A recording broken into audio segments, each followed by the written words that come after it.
y que cómo les envió después a que evangelizara a esta familia, y después cómo una vez que ellos se convierten, pues Pedro los bautiza. Ya una vez, platicábamos que una vez convertidos, una vez creyendo en el Señor Jesucristo, el proceso del bautismo a través del agua pues ya es otro evento en el cual primeramente se tiene que creer en el Señor Jesucristo, y luego puede venir la unción del Espíritu Santo o el bautismo y la unción posteriormente. Entonces, en este caso, pues ya fueron bautizados, ¿no? Y aparentemente, pues después de primero manifestarse el Espíritu. Ok, si Dios pues les concedió también el mismo don que a nosotros que hemos creído en el Señor Jesucristo, ¿quién era yo para que pudiese estorbar a Dios? Entonces, oídas estas cosas, callaron y glorificaron a Dios, diciendo, de manera que también a los gentiles ha dado Dios arrepentimiento para vida eterna, ¿no? Dice para vida, pero ya sabemos que es para vida eterna. Entonces, aquí vemos otra vez la confirmación, la narración de Pedro, cuando les está diciendo cómo es que él fue avisado primeramente por medio de este lienzo de que lo que Dios bendecía no era común, y diciéndoles después que a los gentiles que fueran, y después el ángel diciéndoles que tenía que ir con él, y todo esto que sucede hasta que Pedro va, les habla de la palabra del Evangelio, como había yo dicho, viene el Espíritu y se posa sobre ellos, y el capítulo anterior cierra diciendo que dice Pedro, ¿no? Bueno, aquí hay agua, ¿qué impide que sean ustedes bautizados, ¿no? Entonces, es cuando son bautizados. Cuando Él les hace ver todo esto a los que eran de la circuncisión, les hace que para ellos era inmundo que un judío circunciso se sentase con algún incircunciso o conviviese con algún incircunciso. Entonces Pedro les hace ver que la salvación era algo que Dios había enviado para todos, y no solamente eso, sino que también iba implícita la creencia en el Señor Jesucristo acompañada con el bautismo del Espíritu Santo, ¿no? Entonces aquí Pedro no les narra que después de ser bautizados ellos, después de haber recibido el Espíritu Santo, después fueron bautizados. Sin embargo, todo el hecho de la narración en estos dos textos se ve que primero reciben el Espíritu Santo, ¿no? Que era lo que decíamos. A veces era la unción del agua, el bautismo del agua y luego la unción del Espíritu, o a veces primero el Espíritu y luego el bautismo en agua. ¿Por qué? Porque pues el bautismo de agua es como que una formalidad, como lo decía el Señor Jesucristo cuando le dice a Juan, así tenemos que hacerlo para que se cumpla la palabra, ¿no? De que pues el Señor iba a ser bautizado. Entonces, cierra Pedro diciéndoles, pues si Dios les concede también el mismo don que a nosotros, dice que hemos creído en el Señor Jesucristo, o sea, la base era creer en el Señor Jesucristo. Y les dice, y si Dios les concede lo mismo, dice, ¿quién era yo para que pudiese estorbar a Dios, ¿no? Entonces, pues efectivamente lo reconocen esta situación. Los que habían sido esparcidos por la persecución, eso es muy importante, los que habían sido esparcidos por la persecución, con el motivo de lo de Esteban, entonces pasan a Fenicia, a Chipre y a Antioquía, y dice, no hablando a nadie la palabra, sino solo a los judíos, en aquel entonces, en esos momentos, ¿no? Solamente a los judíos se referían.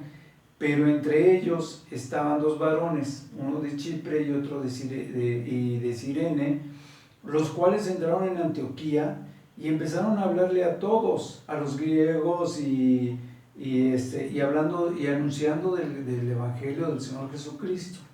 Entonces empiezan a convertirlos con tal fuerza que llegan estas noticias a la iglesia que estaba en Jerusalén, y entonces envían a Bernabé a Antioquía. Cuando él ve que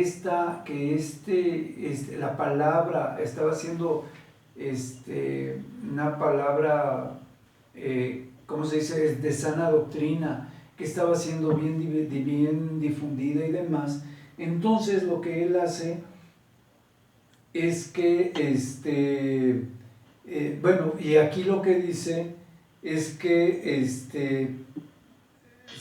se regocije de más, de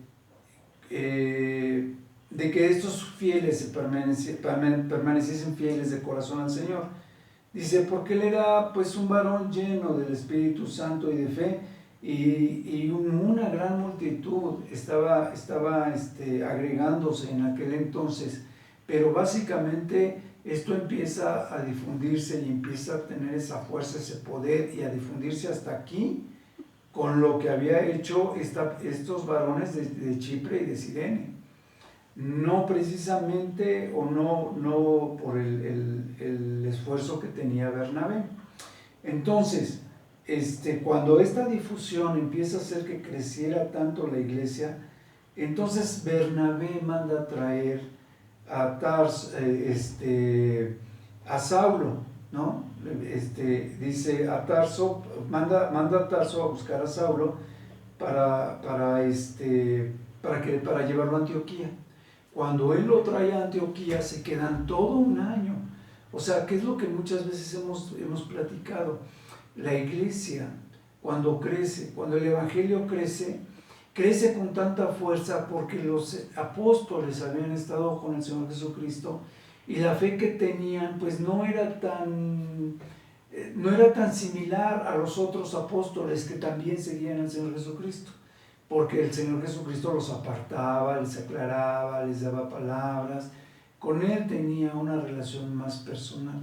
Pero todo ese conjunto que comprendía la iglesia, como había vivido hasta también la resurrección del Señor Jesucristo, porque cuando Él resucita está 40 días con ellos y con más de 500 de la iglesia y todo esto, esa fuerza que tenía la iglesia, esa presencia, esa convicción, los hacía salir huyendo, pero a su vez estar dando un testimonio de mucho poder, de mucha contundencia, de mucha convicción, sabiendo perfectamente de qué hablaban, no solamente con respecto al Señor Jesucristo, sino con respecto a las profecías que estaban escritas en la Biblia.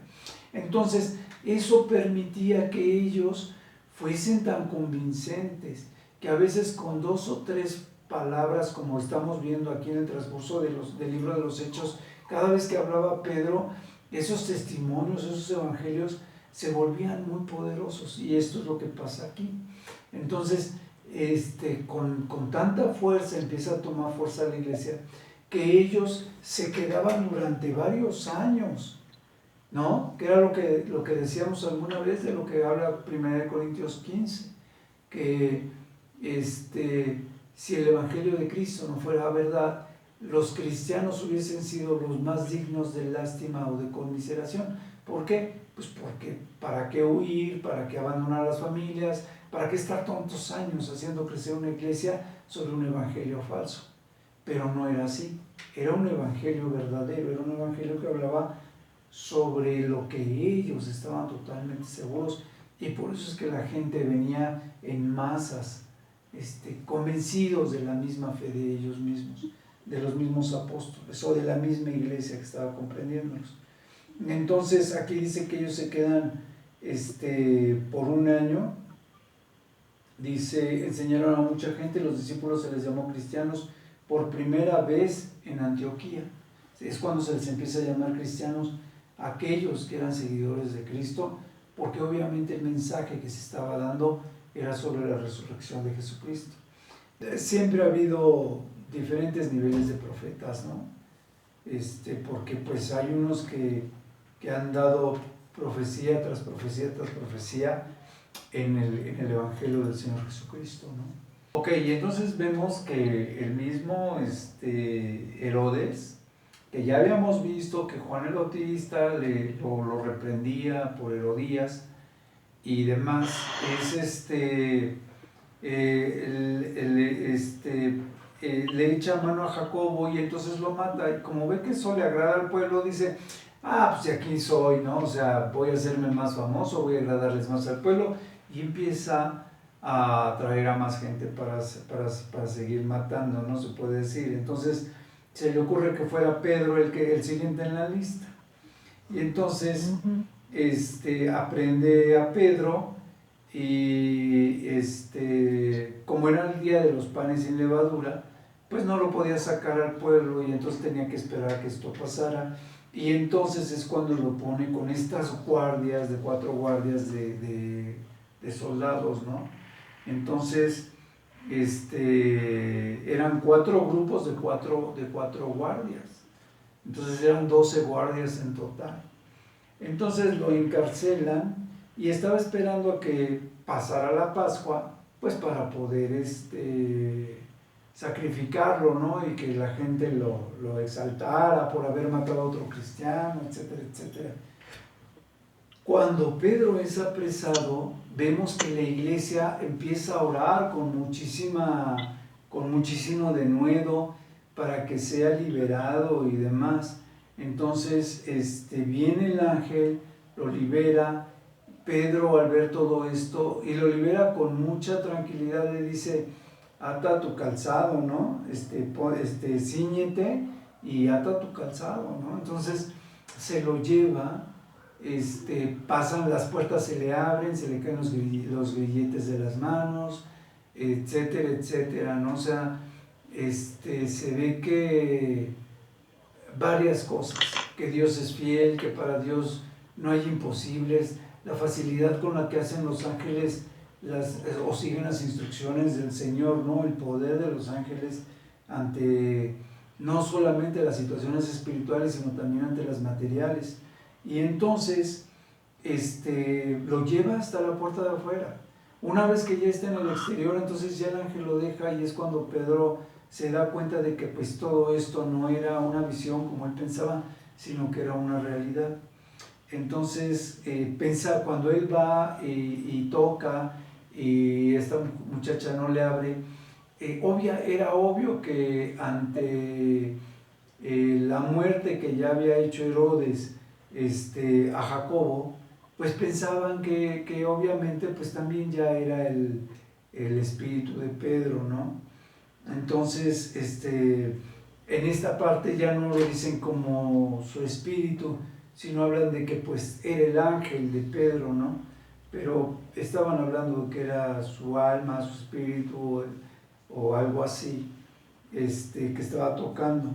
Entonces, una vez que lo ven, pues obviamente se asombran. Pedro les dice que guarden silencio para que él pudiera explicarles y les platica de la visión y entonces les manda a que pues esto lo hablen con quien dice que le tenía que, con Jacobo, ¿no? Y los demás hermanos. Entonces, cuando Herodes se da cuenta de esto, sabíamos que en varias ocasiones en la Biblia se habla de que cuando un preso escapaba, los soldados eran declarados, eran muertos, porque pues era su responsabilidad. Y en este caso pues mataron, se supone que a los 12 soldados que estaban en la guardia, los matan, ¿no?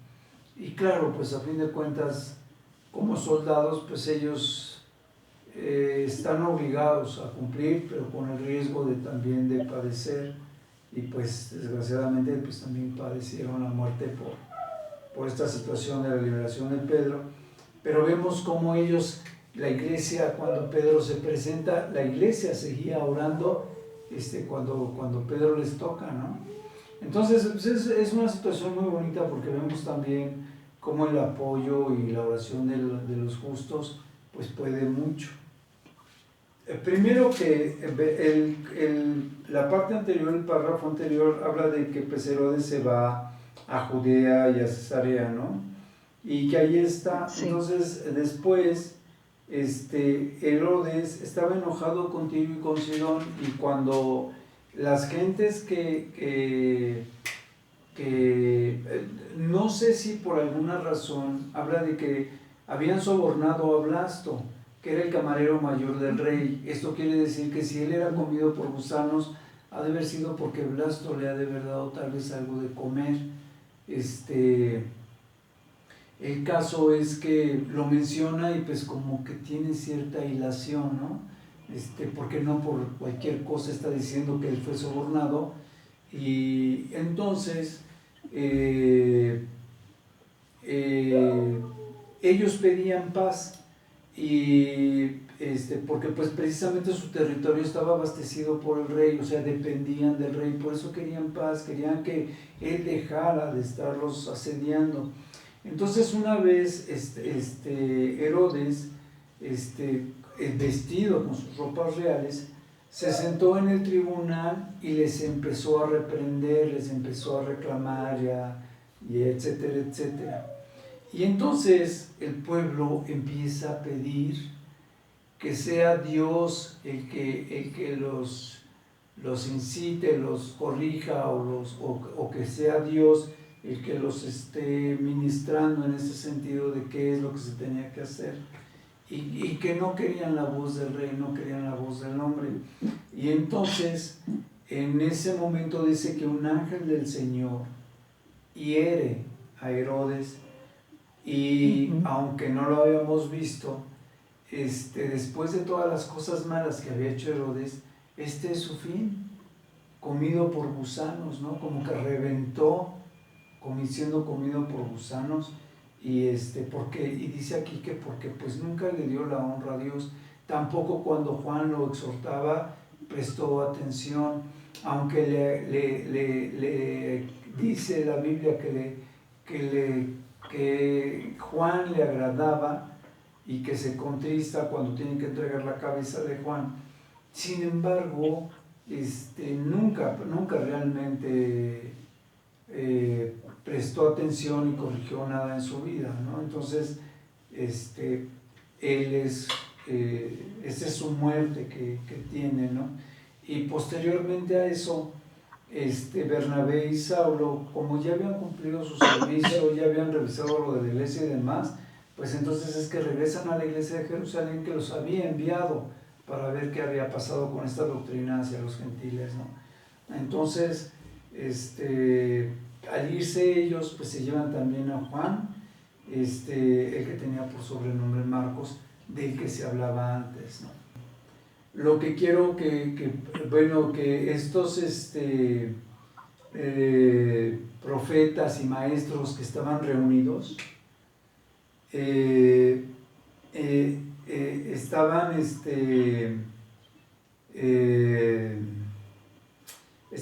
estaban ministrando, hablando del Señor, ¿no? Hablando del Evangelio y ministrando.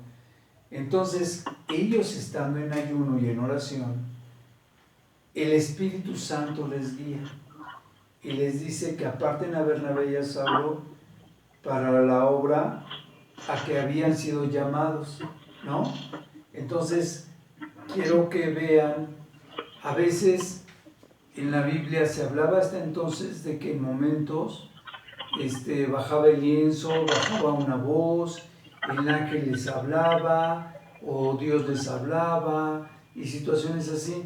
Y esta es de las pocas ocasiones donde dice que el Espíritu les habla y que el Espíritu es el que los guía y les dice qué es lo que tienen que hacer. ¿Sí se dan cuenta? Entonces, apartan a Bernabé, apartan a Saulo, y una vez que ellos están ayunando y orando, entonces les imponen las manos para despedirlos, para que ellos fueran a hacer esta misión para la cual el Espíritu Santo los había llamado. Entonces, dice, ellos entonces, enviados por el Espíritu Santo, descendieron a Seleucia y de ahí navegaron a Chipre. Entonces llegan y empezaban a dar la palabra de Dios en las sinagogas de los judíos, y también a Juan tenían de ayudante en esta situación del Evangelio. Cuando ellos atraviesan toda la isla hasta Pafos, hallan a este mago que, pues a fin de cuentas su nombre es Elimas. Entonces Elimas, cada vez que era supuestamente un falso profeta y estaba contra la palabra, y hablaba mal de la doctrina, ¿no? Cada vez que Saulo o Pablo, lleno del Espíritu Santo, cada vez que hablaba en contra de Pablo, y entonces Pablo, lleno del Espíritu Santo, fija los ojos en él y le dice: oh, lleno de todo engaño y de toda maldad, hijo del diablo, enemigo de toda justicia, ¿no cesarás de trastornar los caminos rectos del Señor?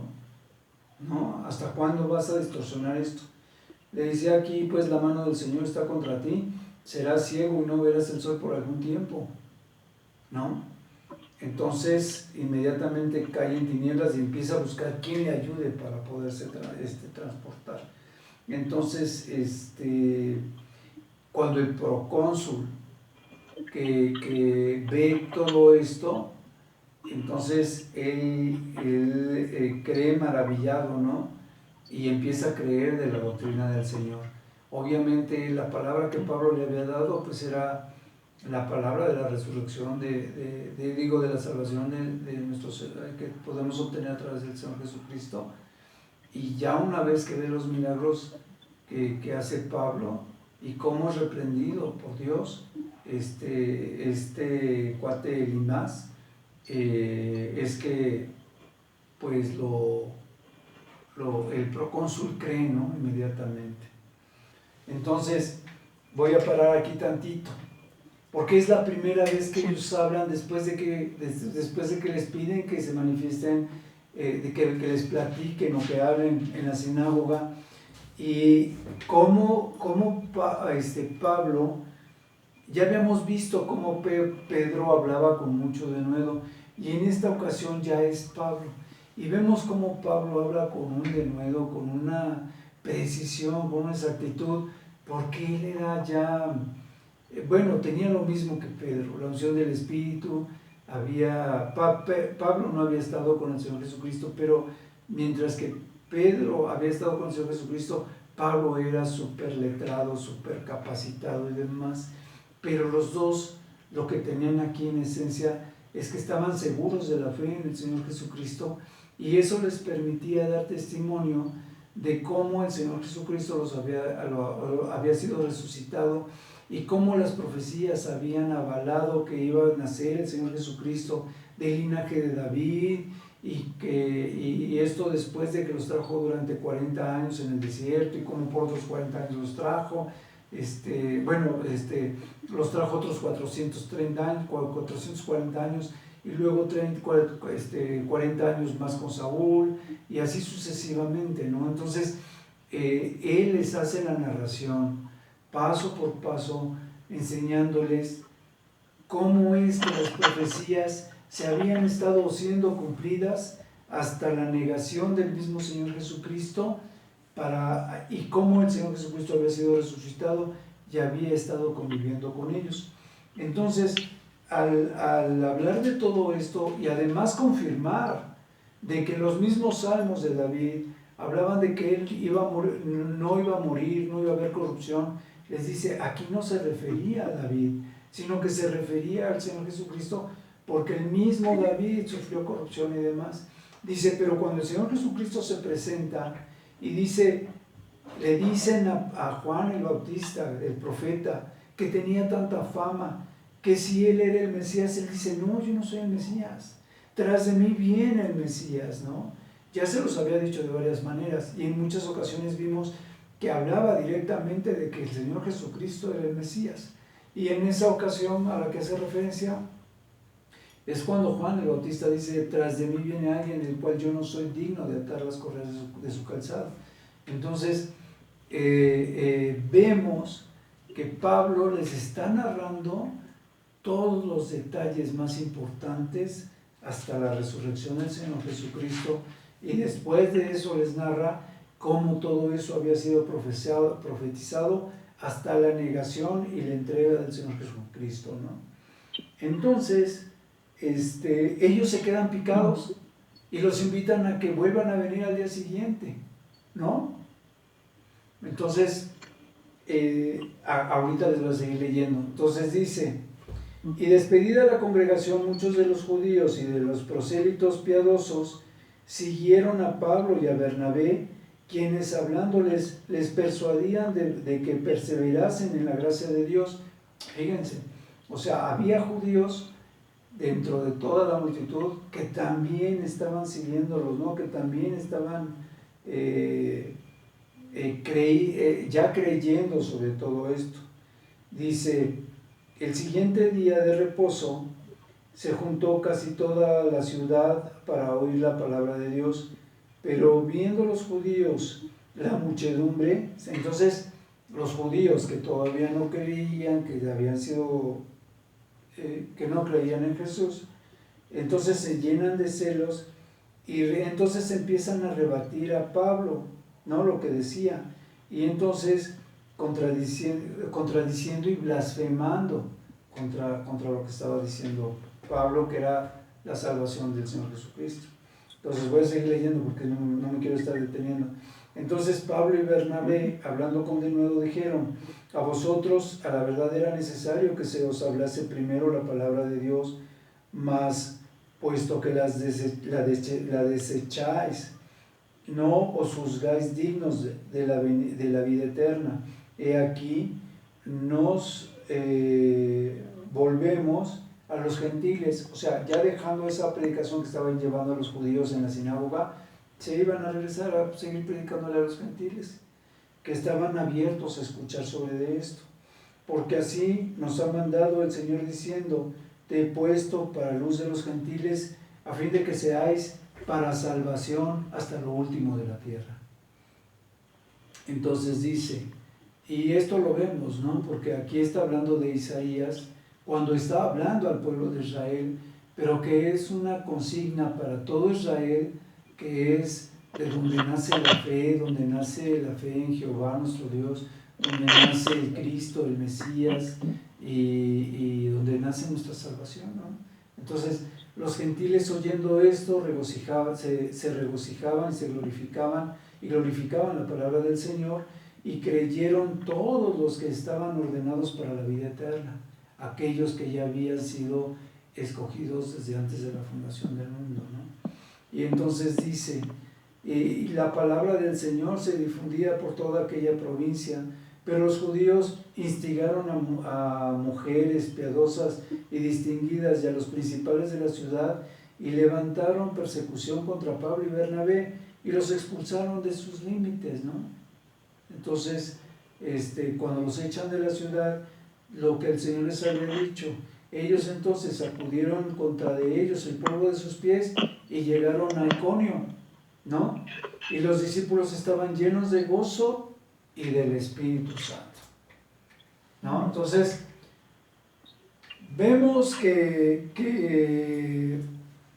lo que hemos platicado muchas veces, había judíos que sí habían creído en que Cristo era el Mesías, y había judíos que no estaban seguros, que tal vez no lo habían seguido y demás, pero cuando el Señor Jesucristo resucita y ven que todo esto que había sido profetizado se cumple, aquellos que se dieron la libertad o la facilidad de escucharlo,